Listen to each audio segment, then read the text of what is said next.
തെരഞ്ഞെടുപ്പിന്റെ റിസൾട്ട് ഇനി പൂർത്തിയാകുന്നേ ഉള്ളൂ. പക്ഷേ ഏതായാലും കേരളത്തിൽ UDF വൻപിച്ച ജനമുന്നേറ്റം നടത്തിക്കഴിഞ്ഞു.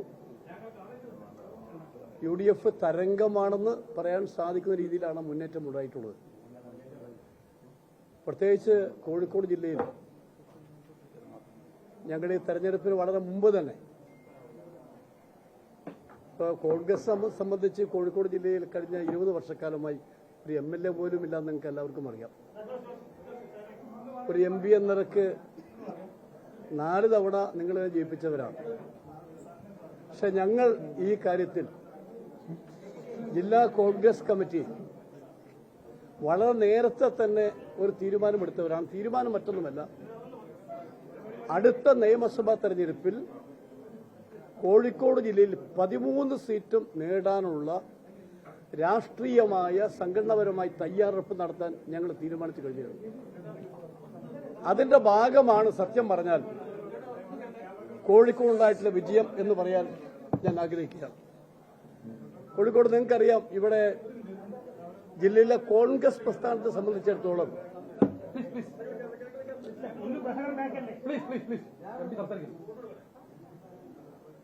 ജില്ലയിലെ കോൺഗ്രസിനെ സംബന്ധിച്ച് ഏറ്റവും അഭിമാനകരമായ നിമിഷമാണെന്ന് പറയാൻ ഞാൻ ആഗ്രഹിക്കുകയാണ്. അത് കോഴിക്കോട് ജില്ലയിലെ മലബാറിൽ കേരളത്തിൽ കോൺഗ്രസിനെ ഇത്രമേൽ സംഘടനാപരമായി ശക്തി ആർജിക്കാൻ കഴിഞ്ഞത്, രാഷ്ട്രീയമായ മുന്നേറ്റം കൈവരിക്കാൻ കഴിഞ്ഞത് ജില്ലയിലെ കോൺഗ്രസിന്റെ യോജിച്ചുള്ള പ്രവർത്തനമാണ്. അതിന് ജില്ലാ കോൺഗ്രസ് കമ്മിറ്റി പ്രസിഡന്റ് ശ്രീ പ്രവീണിന്റെ നേതൃത്വം ഞാൻ പ്രത്യേകം എടുത്തു പറയാൻ ഈ അവസരം ഇവിടെ ഉപയോഗിക്കുകയാണ്. ഇവിടെ കാണുന്ന ജില്ലാ കോൺഗ്രസ് കമ്മിറ്റി ആസ്ഥാനം, ഞാൻ ഈ ഓഫീസ് ഉദ്ഘാടന വേളയിൽ പറഞ്ഞൊരു കാര്യമുണ്ട്. ഈ ആസ്ഥാനം ഉയർന്നു വന്നിട്ടുണ്ടെങ്കിൽ ഇതിന്റെ പ്രതിഫലനം തെരഞ്ഞെടുപ്പിൽ കാണുമെന്ന് അന്നത്തെ ഉദ്ഘാടന ചടങ്ങിൽ പ്രസംഗിച്ച ഒരാളാണ് ഞാൻ. എന്ന് മാത്രമല്ല, ജില്ലാ പഞ്ചായത്ത്, ബ്ലോക്ക് പഞ്ചായത്ത്, ഗ്രാമപഞ്ചായത്ത്, മുനിസിപ്പാലിറ്റി തെരഞ്ഞെടുപ്പുകളിൽ വൻപിച്ച മുന്നേറ്റമാണ് ജില്ലയിൽ കോഴിക്കോട് ഉണ്ടാക്കിയിട്ടുള്ളത്.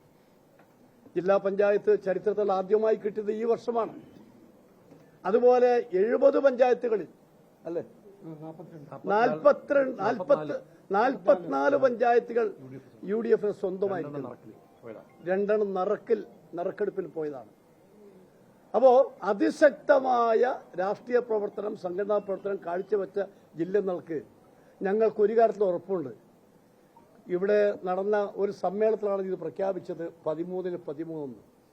ഞങ്ങൾ 13-13 എന്ന ലക്ഷ്യം വെച്ച് തന്നെയാണ് പ്രവർത്തിച്ചത്. അതിന് ജില്ലയിലെ UDFന്റെ വിജയത്തിൽ, നമ്മുടെ സ്ഥാനാർത്ഥികളെ വിജയിപ്പിക്കാനുള്ള പ്രവർത്തനത്തിൽ ഏറ്റവും കഠിനാധ്വാനം ചെയ്ത UDF പ്രവർത്തകരെ, കോൺഗ്രസ് പ്രവർത്തകരെ, ലീഗ് പ്രവർത്തകരെ, CMP പ്രവർത്തകരെ, കേരള കോൺഗ്രസ് പ്രവർത്തകരെ ഞാൻ വ്യക്തിപരമായി അഭിവാദ്യം ചെയ്യാനും കൂടി ഈ അവസരം ഉപയോഗിക്കുന്നു.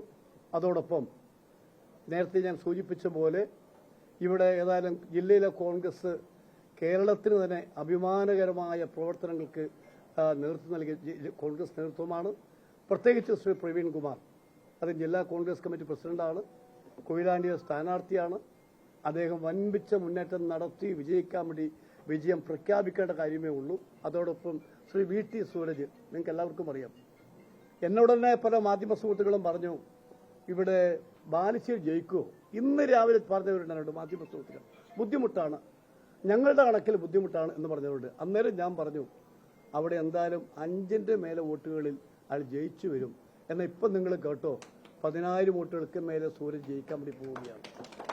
ഇപ്പം 12 റൗണ്ട് കഴിഞ്ഞപ്പോൾ തന്നെ 10,000 കഴിഞ്ഞിരിക്കുന്നു. ഇനി ഉണ്ണികളും അത്തോളിയും പിന്നെ ഉള്ളിയേരിയുമാണ് എണ്ണാൻ ബാക്കിയുള്ളൂ. ഉണ്ണികൾ അത്തോളിയാണ്.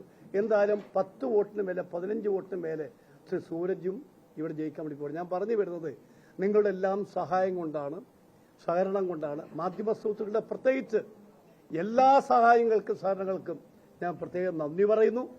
അതോടൊപ്പം തന്നെ ഇവിടെ തെരഞ്ഞെടുക്കപ്പെട്ട് കഴിഞ്ഞു എന്ന് പ്രഖ്യാപിക്കാൻ കഴിയുന്ന ഈ 2 നമ്മുടെ ജനപ്രതിനിധികളെയും ശ്രീ പ്രവീൺ കുമാറേയും സൂരജിനെയും ഞാൻ വ്യക്തിപരമായി അഭിവാദ്യം ചെയ്യുന്നു, അഭിനന്ദിക്കുന്നു. നന്ദി, നമസ്കാരം.